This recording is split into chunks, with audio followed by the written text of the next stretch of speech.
जब अपने द्वारा पाप कर्म किए जाते हैं और जब हृदय परिवर्तन हो जाता है और जब पुण्य किया जाता है, तो क्या उन पाप कर्मों को पुण्य से जीता जा सकता है? आदिशक्ति वेद माता के चरणों में शत नमन करते हुए परम पूज्य गुरुवर के चरणों में शत नमन।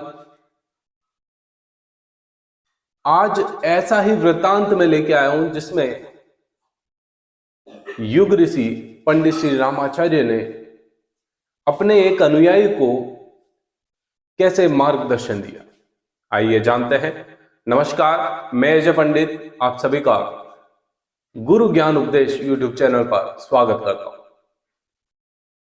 एक समय की बात है जब गुरुजी संध्या वंदन कर रहे थे और संध्या वंदन के बाद उनके एक अनुयायी उनके पास आए और उन अनुयायी ने गुरुजी से एक बड़ा ही रोचक प्रश्न पूछा कि गुरुजी, यदि मेरे द्वारा कोई पाप कर्म किए गए हैं और अब जब मेरा हृदय परिवर्तन हो गया और जब मैं पुण्य कर्म कर रहा हूं, तो क्या मेरा जीवन सफल हो सकता है?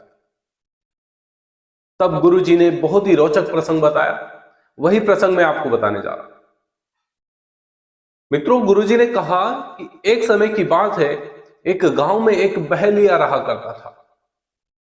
उस बहलिया का प्रतिदिन जीवन यापन का माध्यम यही था, सुबह उठते ही जंगल जाता, जंगल में जाल बिछाता और उस जाल में जब चिड़िया पक्षी आके फंस जाते तो उन्हें पकड़कर वो पास के ही नगर में जाकर बेच आता और उससे अपनी जीविका चलाता, अपने परिवार का भरण पोषण करता था।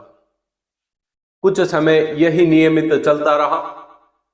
एक दिन सुबह सवेरे जब बहलिया जंगल गया और जाल बिछाकर दूर जाकर कहीं बैठ गया, काफी वक्त गुजर गया। उस वक्त के बाद जब बहलिया ने आकर देखा तो उस जाल में केवल एक टिटहरी फंसी हुई थी। टिटहरी को नगर में कोई भी खरीदा नहीं करता था, तो बहलिया ने समझा ये मेरे कोई काम की नहीं है। उस वजह से बहलिया ने उस टिटहरी को जाल से निकालकर छोड़ दिया, पुनः अपना जाल बिछाया। जब कुछ समय बाद बहलिया ने फिर से देखा तो आश्चर्यचकित रह गया कि टिटहरी क्यों वापस इसी जाल में आकर फंस गई। आज तक ऐसा कभी नहीं हुआ, यदि कोई पक्षी जाल में आकर फंस गया और उसे छोड़ दिया जाता है तो वो पुनः आकर नहीं देखता कि मैं वापस इस रास्ते पे जाऊं। बहलिया को बड़ा आश्चर्य हुआ। बहलिया सोचने लगा कि इसका कारण क्या है, और कुछ ही समय में उसे ऊपर मंडराते हुए एक बाज दिखा और बहलिया पूरा वृतांत समझ गया। तो बहलिया ने उस टिटहरी को जाल में से निकालकर अपने साथ लेकर जंगल में कुछ दूरी पर ले जाकर छोड़ दिया, जहां पर बाज की नजर ना पड़े, और पुनः अपने घर को लौट आया। आगे गुरुजी बताते हैं, कुछ समय बाद जब बहलिया का निधन हो गया, मृत्यु हो गई, और यमलोक में जब पहुंचा, यमराज के दरबार में जब उसकी हाजिरी हुई और उसके पाप पुण्यों की गिनती की जाने लगी, तो उसने जीवन यापन के लिए जितने पाप किए थे, जिनमें अनेकों पक्षियों को उसने पकड़ा और बेचा, जिसको बेचा उन्होंने उसे मार कर खाया, तो उनकी जीव हत्या का पाप लगा था। लेकिन बहलिया ने अपने जीवन में एक पुण्य कमाया था, एक जीव के प्राण बचाए थे, और वो जीव था टिटहरी। टिटहरी भी उस दरबार में पहुंची और जैसे ही बहलिया को नरक की सजा सुनाई गई, टिटहरी ने दया की भीख मांगी। बोले, यमराज दया करें, इस बहलिया ने एक समय में मुझे मेरे प्राण बख्शे, मेरे प्राणों की रक्षा इसने करी। तब यमराज ने फिर से सोचा और यमराज ने कहा, टिटहरी, मैं अपनी दरबार में इसे 1 वर्ष का समय और देता हूं।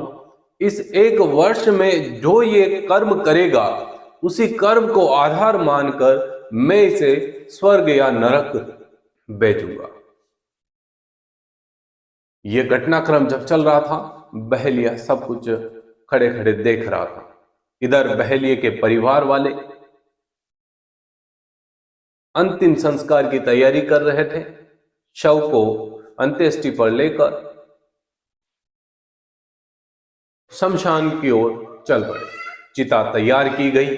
उस चिता पर बहेलिए को लेटाया गया था। ऐसे ही अग्नि देना शुरू होने वाला था और जैसे ही उस बहेलिए को जलाने वाले थे, उसी समय उस बहेलिए में पुनः यमराज के द्वारा प्राण फूंक दिए जाते हैं। बहेलिया उठ खड़ा होता है, सारा वृतांत अपने परिवारजनों को बताता है और कहता है, आज से हम शिकार करना छोड़ देंगे, किसी भी जीव की हत्या नहीं करेंगे, जीव दया करेंगे, पुण्य कर्म करेंगे।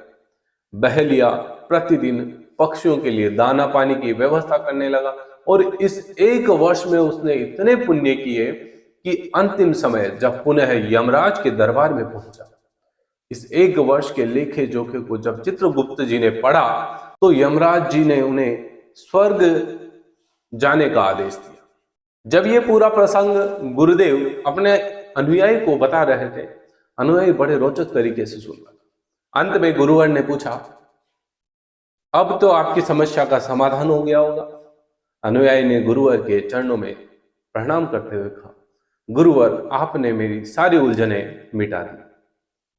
जाने अनजाने में मुझसे जो पाप कर्म किए गए, जब मैं पुण्य कर्म करने लगा तो मेरे वो पाप कर्म मुझे याद आने लगे और उनसे घबरा कर मैं ये सोचता था, क्या मैं इन पाप कर्मों से निजात पा सकता हूं। तब गुरुवर ने कहा, जब जागे तब सवेरा। इस मनुष्य जीवन में आप आए हैं तो अपना जीवन परहितार्थ व्यापन करें, पुण्य कर्मों में बिताएं, धर्म गो सेवा रक्षार्थ अपना जीवन बिताएं। जय गुरुदेव।